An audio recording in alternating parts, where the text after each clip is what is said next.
te souhaite la bienvenue dans Bien avec soi, le podcast créé pour te permettre de passer d'une vie subie à une vie choisie, dans la pleine expression de ton potentiel et surtout en toute autonomie. Je suis Marie Perron, coach PNListe certifiée, et dans ce 12e épisode, nous allons parler d'interaction sociale et plus précisément d'un concept que j'ai découvert dans les 4 accords Toltec de Don Miguel Ruiz, qui est celui du livre de la loi.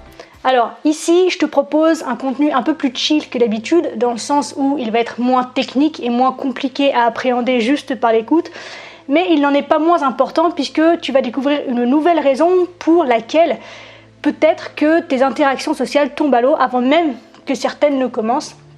Et donc tu vas pouvoir une fois de plus te recentrer sur ce qui fait en fait ces divergences peut-être d'opinion, d'interprétation, et ce qui fait que du coup tes interactions auxquelles pourtant tu tiens, dans lesquelles tu as pourtant envie de t'investir, finissent par tomber à l'eau et parfois de manière complètement dramatique.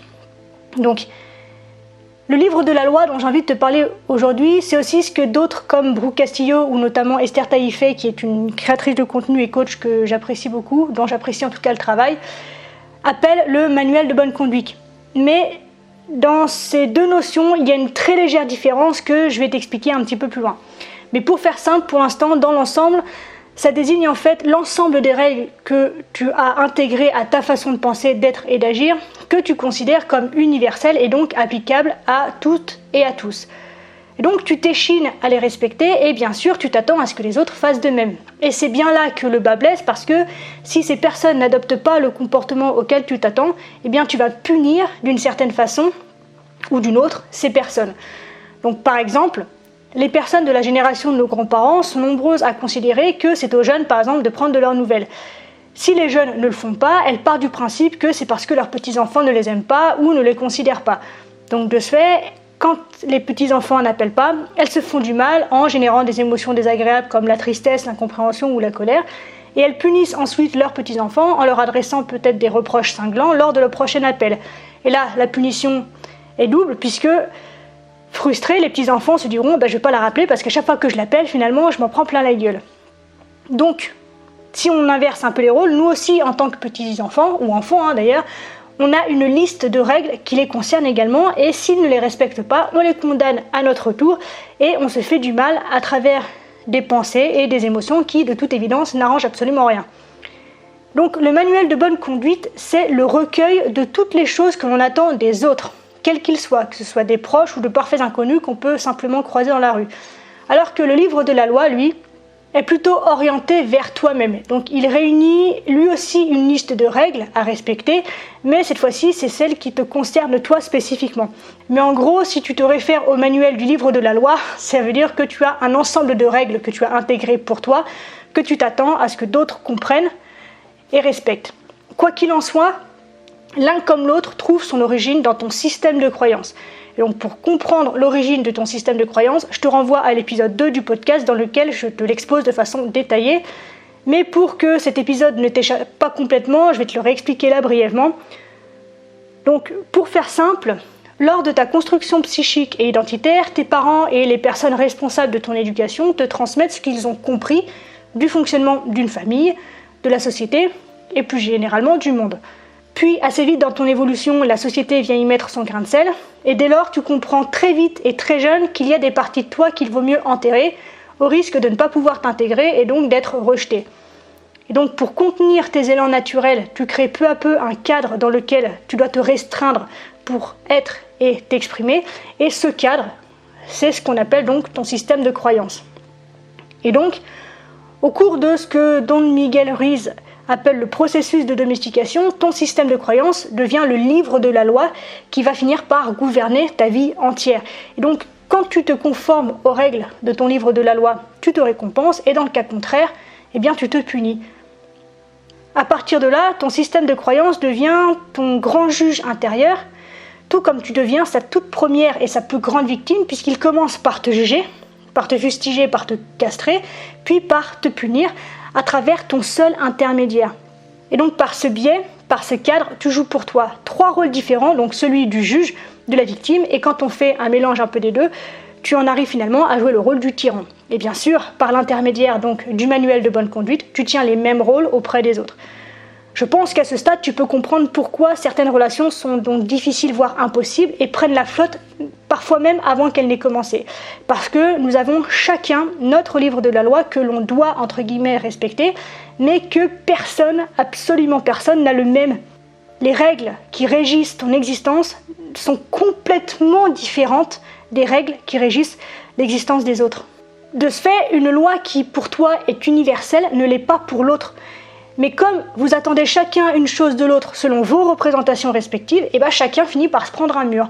Et donc à partir de là, c'est la débandade puisque chacun se retranche dans ses lectures d'interprétation et la relation prend l'eau et parfois de manière complètement dramatique et pourrie par le quiproquo puisque chacun parle souvent de la même chose de manière totalement différente et on se sépare, on se déchire sur juste un problème en fait de communication et de représentation. Ce qui fait qu'on en arrive là, c'est qu'on a très probablement oublié que cette structure, donc ton système de croyance, n'existe que parce que tu l'as créée. Elle existe uniquement parce que tu l'as acceptée sans jamais la remettre en question. Mais aujourd'hui, cette ère touche à sa fin puisque tu conscientises ce processus à travers cet épisode et donc tu vas pouvoir lui faire la peau et l'ajuster à la personne que tu es vraiment.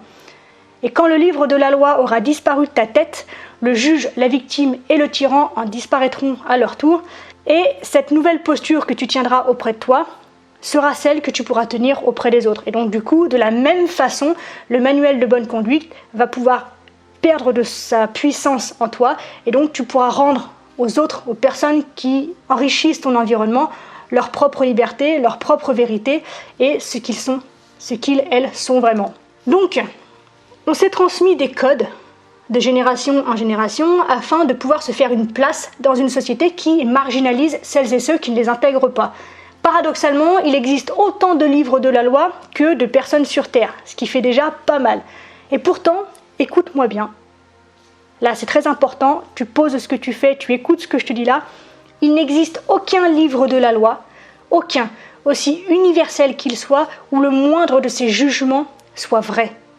Car la vérité ne se dicte pas, elle est, tout simplement. Et tous ces jugements que tu émets sur toi, sur les autres, toutes ces règles tacites que tu t'imposes et que tu imposes aux autres, ne sont que des accords toujours tacites que, en tant qu'être humain, nous avons conclus il y a des siècles pour certains de ces accords. Donc, à chaque fois que tu t'exposes à des critiques du type « je suis trop gros, je suis pas assez belle, je suis pas assez fort, je suis pas assez viril, je suis pas assez désiré, je suis pas assez désirant, je suis pas assez... je sais pas », toutes ces règles que tu t'imposes dans lesquelles tu essayes de te contorsionner pour entrer dans un moule que tu as construit tout seul à partir de représentations d'autres personnes, aucun de ces jugements n'est vrai. La seule vérité, c'est ce qui est. Et comme je te l'ai dit, la vérité ne se dicte pas, elle est, tout simplement. Donc, à ce stade, je t'invite à imaginer ce que c'est que de vivre sans peur, sans jugement, sans reproche, sans culpabilité ou sans honte. Imagine-toi là en train de vivre sans essayer de te conformer au point de vue d'autrui, ni même au tien, d'après ton propre livre de la loi, et imagine-toi en train de vivre des relations que tu n'essayes pas de conformer également au point de vue de l'autre, ni même à ton propre point de vue, toujours selon ton propre livre de la loi. Est-ce que tu peux ressentir à cet instant la légèreté et la liberté que ça pourrait générer dans ton existence? Et pour en arriver là, je te propose 2 pistes. La première étant de cesser les non-dits. Tous les « oui mais il aurait dû le savoir », c'est du bullshit, ça n'existe pas. Tant que tu ne dis pas à l'autre ce que tu attends de lui, il ne peut pas savoir ce que tu attends.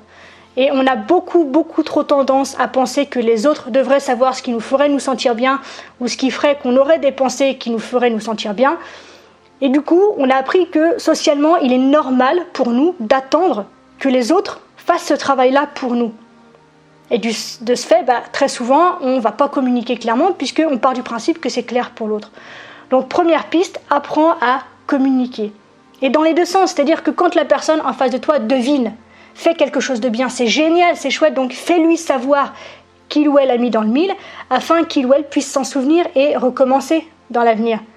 Mais si tu ne dis rien même à ce moment-là, il n'a pas de feedback auquel se référer pour continuer ou changer en fait un comportement. Et dans le cas inverse, si cette personne se trompe, au lieu de la laisser galérer et de laisser la moutarde monter au nez de tout le monde, explique-lui. Explique-lui. Cesse de partir du principe qu'il est censé savoir mieux que toi, en fait, ce dont tu as besoin.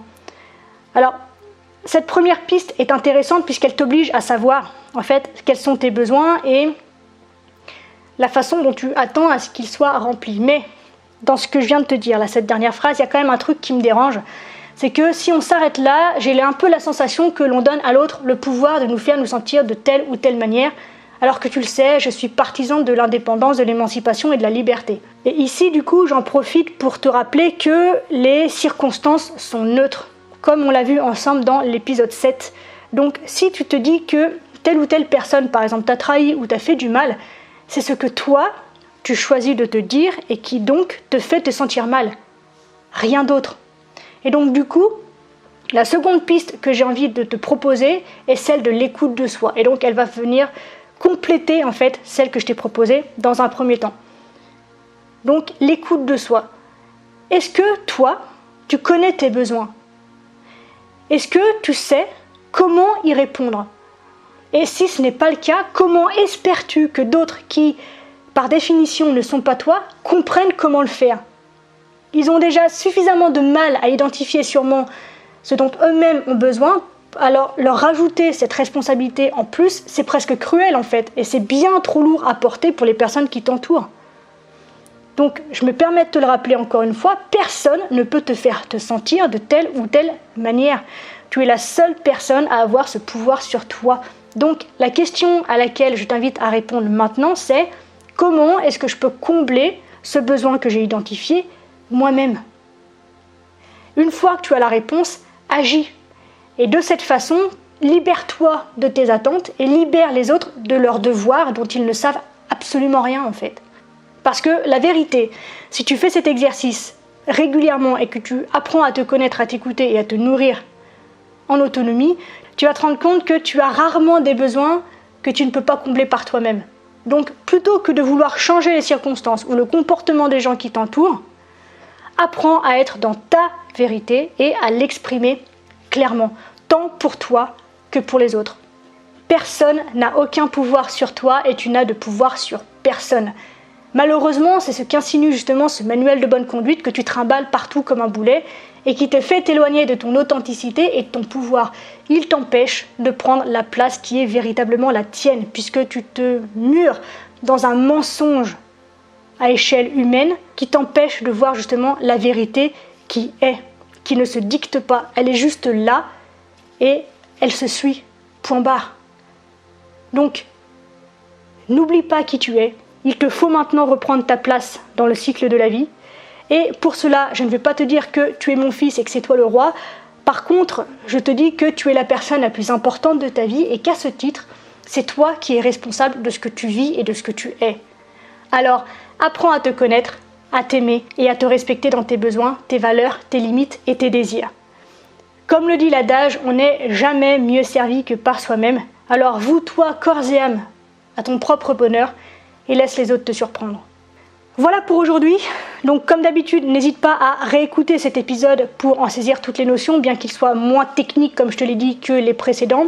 Si tu veux voir les notes de ce podcast, ce que je te conseille pour que ce soit peut-être plus comestible et plus facile pour toi avec les notes sous les yeux, elles se trouvent toujours sur marieperron.com/podcast/P12 puisque nous sommes dans l'épisode 12 déjà. Je te remercie du fond du cœur d'avoir écouté cet épisode jusqu'au bout. Sache que si tu ressens l'envie d'aller plus loin, que tu as un peu de mal peut-être à appliquer tous les outils que je te donne et que tu souhaites un accompagnement dans ton travail personnel, tu as la possibilité de venir vers moi pour un coaching individualisé dans lequel donc je t'accompagnerai personnellement. Donc si tu es intéressé, n'hésite pas à aller voir sur marieperron.com dans la rubrique coaching et si tu as envie de te lancer, ce qui va se passer c'est qu'on va d'abord convenir ensemble d'un premier rendez-vous durant lequel on va se voir en séance individuelle, une séance qui est gratuite et qui nous permettra de savoir si effectivement on peut travailler ensemble et si je peux t'accompagner dans la réalisation de ton objectif. Donc si ça t'intéresse, je te donne rendez-vous tout de suite sur marieperron.com. Le lien, tout comme celui de la retranscription écrite du podcast, se trouve bien sûr dans la description. Je t'embrasse, je te souhaite un excellent week-end, prends soin de toi et je te dis à la semaine prochaine.